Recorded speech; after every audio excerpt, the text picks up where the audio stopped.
بسم اللہ الرحمن الرحیم اللہم صلی وسلم علی سیدنا و مولانا محمد وعلی آل سیدنا و مولانا محمد وبارک وسلم علیہ۔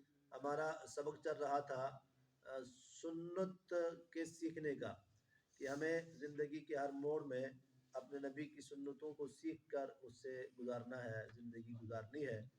تو وہ مولانا حضرت حکیم شاہ محمد اختر صاحب رحمۃ اللہ تعالیٰ علیہ فرمایا کرتے تھے، ان کے ایک شعر ہے، نقش قدم نبی کے ہیں جنت کے راستے، نقش قدم نبی کے ہیں جنت کے راستے، اللہ سے ملاتے ہیں سنت کے راستے۔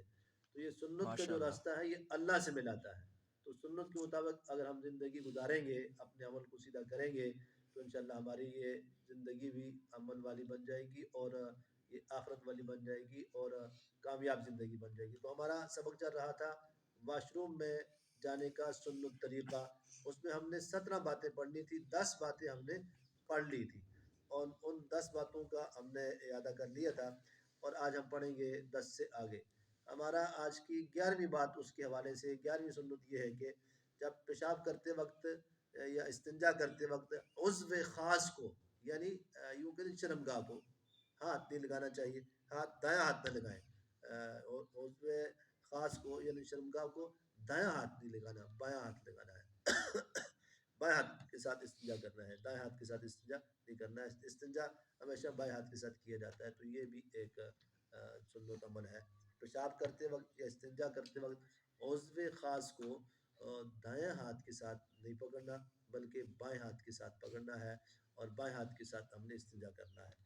اب ہے 12ویں بات، بعض جگہ بیت الخلاء نہیں ہوتے، واش روم نہیں ہوتا، تو جو ایسی جگہ وہاں پیشاب کرنا پڑ جائے تو کسی دیوار کی آڑ میں، دیوار کے پیچھے ہو کر وہاں پیشاب کر لے اور اس سے اپنی رفع حاجت کر لے، قضا حاجت پوری کر لے، تو جہاں کسی دوسرے آدمی کی نگاہ نہ پڑے۔ بعض دفعہ بندہ سفر کرتا ہے یا کوئی ایسی جگہ پہ ہوتا ہے جہاں واش روم نہیں ہوتا، تو اس کے لیے کیا حکم ہے، وہاں دیوار کے پیچھے یا کسی اوٹ کے پیچھے ہو جائے، یا کسی ایسے پتھر ہے یا کوئی ٹیلا ہے یا کوئی جھاڑی ہے یا کوئی درخت ہے، تو ایسی جگہ پہ اس کی اوٹ میں آ جائے، وہاں بیٹھ کے اپنے رفع حاجت کر لے۔ تو یہ اس بات کا بھی خیال رکھا جائے۔ یہ رفع حاجت کرنے کی جو طریقہ کار ہے، یہ سنت ہے، اس پہ عمل کرے گا تو اب کی تو اس نے رفع حاجت ہے، لیکن اس کے لیے یہ ایک بہترین اجر بن جائے گا۔ اچھا، پیشاب کرتے ہوئے یہ یاد رکھا جائے کہ پیشاب کرنے کے لیے سخت جگہ استعمال نہ کرے، نرم جگہ استعمال کرے، نرم جگہ استعمال کرے تاکہ چھینٹے نہ اڑیں۔ تو چھینٹے اڑیں گے، کپڑوں پہ لگیں گی تو پھر کپڑے بھی گندے ہو جائیں گے، ناپاک ہو جائیں گے۔ تو اس طرح اگر کہیں ایسا واش روم نہیں ہے تو واش روم کے علاوہ کہیں کر رہا ہے تو باہر ہے، کسی ایسی جگہ پہ اس سے پیشاب کرنا پڑ گیا تو نرم جگہ دیکھے جہاں جا کے اس نے اپنا پیشاب کرنا ہے، تو نرم جگہ پہ کرے گا تاکہ چھینٹی بھی نہ اٹھے اور کپڑے بھی خراب نہ ہو۔ اور 14ویں بات یہ ہے کہ پیشاب کھڑے ہو کے نہیں کرنا، ہم نے پیشاب بیٹھ کے کرنا، بیٹھ کر پیشاب کریں، کھڑے ہو کر پیشاب نہیں کرنا۔ اور 15ویں بات یہ ہے کہ پیشاب کرنے کے بعد استنجا کیا جائے گا، اور استنجا کے لیے وہ کسی دیوار کے ساتھ اس کی آڑ میں آ جائے، دیوار کے ساتھ ہو جائے، تو دیوار کے ساتھ اس سے اپنے استنجا کو سکھانا، جس سے کہتے ہیں دیوار پیشاب خشک کرنا چاہیے، پہلے ڈھیلے وہ استعمال ہو جائے مٹی کے، اور وہ نہ ہو تو دیوار کے ساتھ دیوار کے اوڑ میں ہو جائے، اور وہ نہ ہو تو ٹیشو پیپر جو انسان کے پاس ہوتا ہے تو یہ اپنے پاس رکھنا چاہیے، اس کے ساتھ اپنا پیشاب کو وہ خشک کرے، یہ بھی سنت ہے۔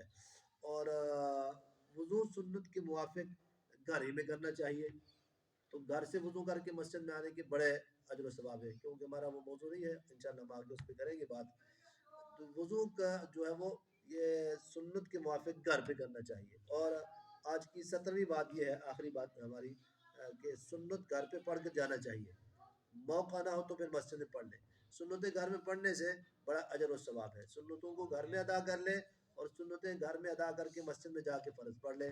اور جیسا ہمارے حضرات فرماتے ہیں، آج کل کیونکہ سنتوں کو ترک کیا جا رہا ہے، تو سنتوں کو ترک کرنے کی وجہ سے سنت کا مسجد میں پڑھنا زیادہ افضل ہے۔ مسجد میں آئے گا، سنتیں بھی ادا کر لے گا، فرض بھی ادا کر لے گا، گھر میں سست ہو جائے گا۔ تو کیونکہ سنتیں آج چھوٹی جا رہی ہیں، تو اس لحاظ سے ہمارے بزرگ فرماتے ہیں، ہمارے علماء کرام، تو افضل یہ ہے کہ وہ مسجد میں ہی سنتیں ادا کر لے، تو مسجد میں سنتیں ادا کرنے سے سنت بھی ادا ہو جائے گی اور وہ اس کو ادائیگی اس کے ثواب بھی مل جائے گا۔ ہم نے آج اپنے استنجا کی جو ہے وہ سبق جو ہمارا تھا استنجا کے حوالے سے، اور ہم نے 17 باتیں پڑھ لی ہیں۔ آپ ان 17 باتوں کو یاد رکھیے گا اور انشاءاللہ اسی کے مطابق عمل کیجیے گا۔ سنت کو زندہ کرنے کا ثواب بہت زیادہ ہے۔ ایک حدیث میں فرمایا ایک سنت کو زندہ کرنے کا ثواب 100 شہیدوں کے برابر ہے۔ تو آج ہمارا جب سبق جو ہوا وہ استنجا کے حوالے سے ہوا ہے اور اختتام ہوا، ہم نے 17 باتیں اس میں سنت کی ذکر کی ہے، لہٰذا اسی کے مطابق ہم نے عمل کرنا ہے۔ اللہ ہمیں عمل کی توفیق عطا فرمائے۔ آمین۔